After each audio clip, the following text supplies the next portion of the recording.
Magandang umaga, ito po ang ating latest weather update ngayong araw ng Huwebes, June 4, 2026. May binabantayan nga tayo na low pressure area na nasa labas pa ng ating Philippine Area of Responsibility. At ito po'y huling namataan sa layong 590 kilometers kanluran ng Bacnotan, La Union.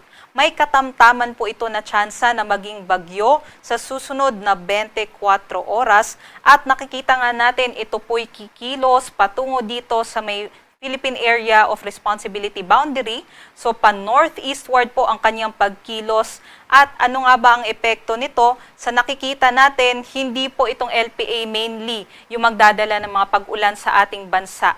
Ngunit hihilahin po nitong low pressure area na ito yung ating habagat patungo sa may northern and central Luzon area. So expect natin within the next 2 to 3 days, meron pa rin katamtaman hanggang sa malalakas na mga pag-ulan dito sa northern and central Luzon. Ngayong araw po, yung habagat pa rin yung nagpapaulan sa malaking bahagi ng northern and central Luzon, maging sa may kanlurang bahagi ng southern Luzon area. So para naman po sa pagtaya ng ating panahon, ito po yung ine-expect natin. No? Meron po tayong panakanakang mga pag-ulan dito sa may Ilocos region, maging sa may areas po ng Zambales, Bataan, Tarlac at maging sa may Pampanga. So yung mga pag-ulan dyan ay maaari pa rin po magdulot ng mga pagbaha at pagguho ng lupa. Other parts naman po ng Northern and Central Luzon, maging sa may kanlurang bahagi ng Southern Luzon, meron pong maulap na panahon, mga kalat-kalat na mga pag-ulan at mataas na tsansa ng mga thunderstorm activities. Ito naman po yung ating mga agwat ng temperatura kung saan nakikita po natin sa may Tuguegarao, mataas pa rin naman po yung temperatura between 25 to 35 degrees Celsius. Sa may Metro Manila, 25 to 31, maging sa may Lawag. At dito naman po sa may Tagaytay, 22 to 30, sa may Baguio ay 16 to 24 degrees Celsius.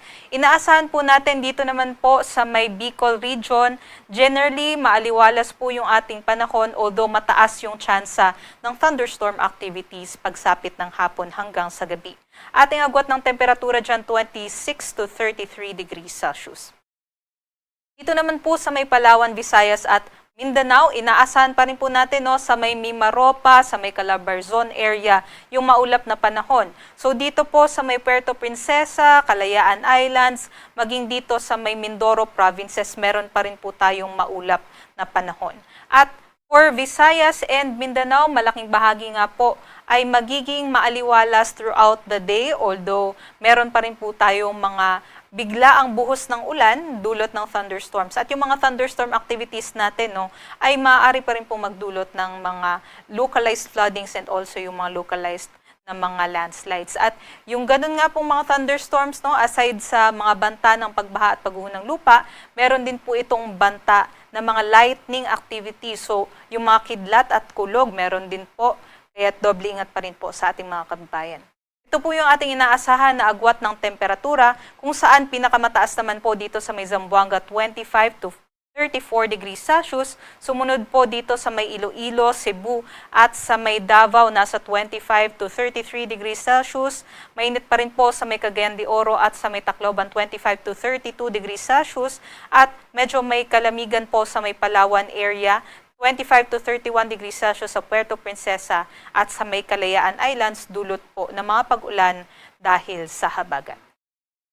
At dahil nga po sa mga thunderstorm activities, kailangan ay pwede naman po nating i-check yung ating mga thunderstorm advisories at mga rainfall warnings dito po sa ating website sa panahon.gov.ph at makikita po natin ito dito sa bell na button. Meron po tayong mga nakataas na mga thunderstorm watch ngayong araw.